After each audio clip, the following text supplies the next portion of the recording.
Life is a journey, a complex and winding path that we all must navigate.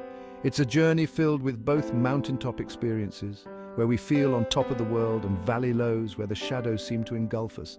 Through it all, two forces constantly tug at our hearts, faith and doubt, each pulling us in different directions. We yearn to believe, to trust in something bigger than ourselves, something that gives our lives meaning and direction, yet doubts whisper in the shadows, questioning everything we thought we knew, making us second-guess our beliefs and our path. This struggle is not new. It has been a part of the human experience for as long as we can remember. It's as old as time itself, a timeless battle that has shaped civilizations and personal journeys alike. From the very beginning, humanity has grappled with the unknown, searching for meaning and purpose in a world that often feels random and chaotic, trying to make sense of the mysteries that surround us. We long for certainty, for proof that our faith is not in vain, that our beliefs are grounded in something real and true. But what if doubt is not the enemy of faith? What if it is, in fact, a necessary companion on our spiritual journey? What if, instead, it is an integral part of our spiritual growth, pushing us to explore deeper, ask harder questions, and seek more profound truths? What if, by embracing our doubts, we open ourselves up to a deeper, more profound understanding of faith itself, allowing it to grow and evolve with us? Jesus, the master teacher, understood this struggle intimately. He didn't shy away from our questions or condemn our doubts. Instead, he welcomed them as part of our journey. Instead, he met us where we were, offering guidance and reassurance along the way, helping us to navigate the waters of faith and doubt with grace and understanding. One powerful example of Jesus' encounter with doubt is the story of Peter walking on water.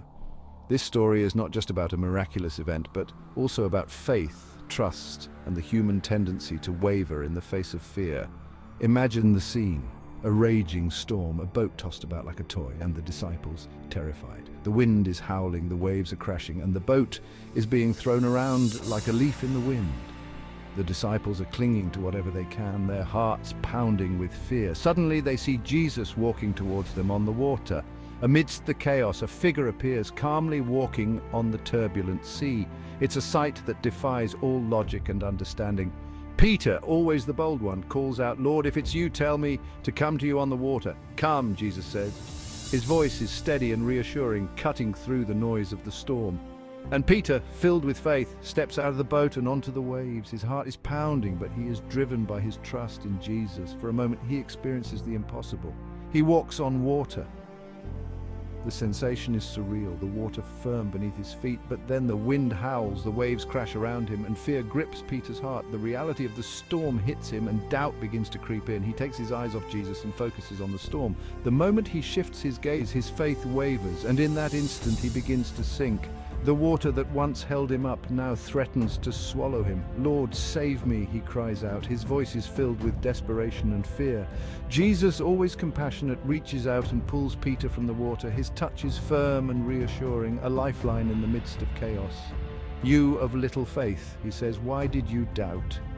His words are gentle, yet they carry a profound lesson about trust and faith. Another compelling story is that of doubting Thomas. After Jesus' crucifixion and resurrection, the disciples are overjoyed.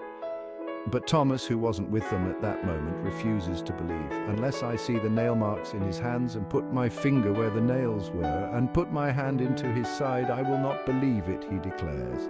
A week later, Jesus appears to the disciples again, this time with Thomas present. "Put your finger here," Jesus says to Thomas. "See my hands, reach out your hand and put it into my side. Stop doubting and believe." Thomas, overcome with emotion, falls to his knees. "My Lord and my God," he exclaims. Jesus then utters these powerful words, "Because you have seen me, you have believed.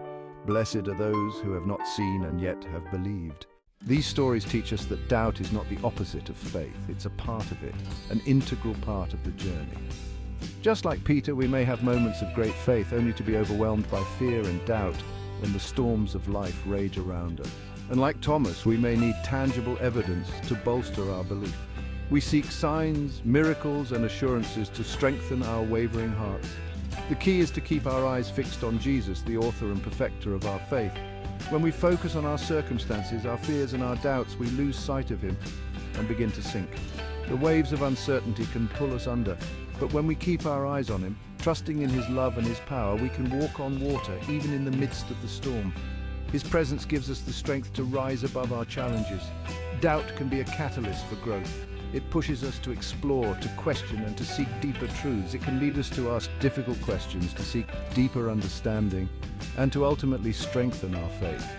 Through this process, our beliefs become more robust and resilient. It's in the wrestling and the questioning that our faith becomes real and authentic. The journey of faith is not about having all the answers, but about trusting in the midst of uncertainty. Embrace both faith and doubt as companions on your journey. Together, they shape a faith that is both deep and enduring.